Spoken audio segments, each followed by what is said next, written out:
আমি ইতিপূর্বে রামিসা হত্যার বিচার নিয়ে কথা বলেছিলাম, তনু হত্যার বিচার নিয়ে কথা বলেছিলাম, আসিয়া হত্যার বিচার নিয়ে কথা বলেছিলাম। মাননীয় প্রধানমন্ত্রী আজকে গ্রাম পুলিশ সার্ভিস অ্যাসোসিয়েশনের এই প্রোগ্রামে উপস্থিত হয়ে একই কথা বলতে চাই।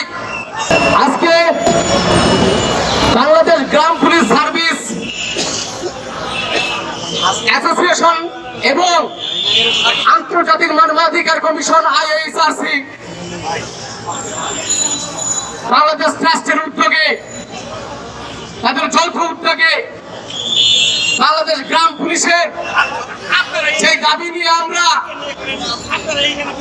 বাংলাদেশের একটি স্বনামধন্য জায়গা জাতীয় প্রেস ক্লাবের সামনে উপস্থিত হয়েছি। আমাদের সকলের একটাই উদ্দেশ্য, এই অসহায় গ্রাম পুলিশ ভাইদের অধিকার বাস্তবায়ন করতে হবে। প্রিয় দেশবাসী, আমি একটি কথা জোরালো ভাবে বলতে চাই।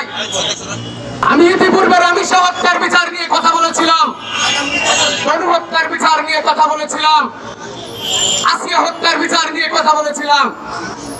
মাননীয় প্রধানমন্ত্রী আজকে গ্রাম পুলিশ সার্ভিস অ্যাসোসিয়েশনের এই প্রোগ্রামে উপস্থিত হয়ে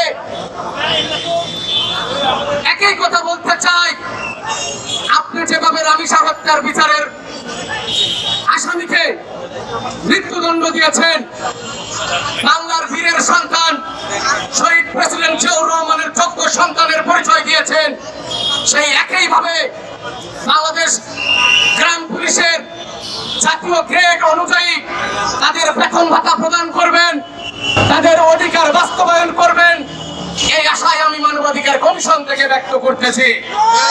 আপনি জামাটাকে উঠে দিয়ে কবে সোনার বাংলাদেশ করবেন, আর কবে বাংলার সোনার ছেলেরা আমাদের গ্রাম সার্ভিস পুলিশ গ্রাম সার্ভিস অ্যাসোসিয়েশনের আমাদের যে গ্রাম পুলিশ ভাইরা তাদের অধিকার বাস্তবায়ন করবেন, আমি এটাই বুঝতে পারতেছি না।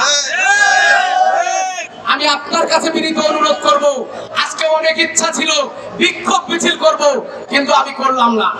কেন করলাম না? যেহেতু এর আগে আন্দোলন করে আমি তার ফল পেয়েছি। রামিসা হত্যার আপনি আসামিকে মৃত্যুদণ্ড দিয়েছেন, সোহেল এবং তার স্ত্রীকে মৃত্যুদণ্ড দিয়েছেন। তাই আমি আশা করতেছি সুশৃঙ্খল পরিবেশে আমাদের গ্রাম পুলিশ ভাইদেরকে নিয়ে আমি মানববন্ধন করতেছি জাতীয় প্রেস ক্লাবের সামনে। আমি আশা করব একইভাবে রামিসা হত্যার যেভাবে বিচার করেছেন, ঠিক একইভাবে গ্রাম পুলিশ ভাইদের 2011 সালের গ্যাজেট অনুযায়ী তাদের বেতন স্কেল যেইভাবে আসবে সেইভাবে বুঝিয়ে দিবেন।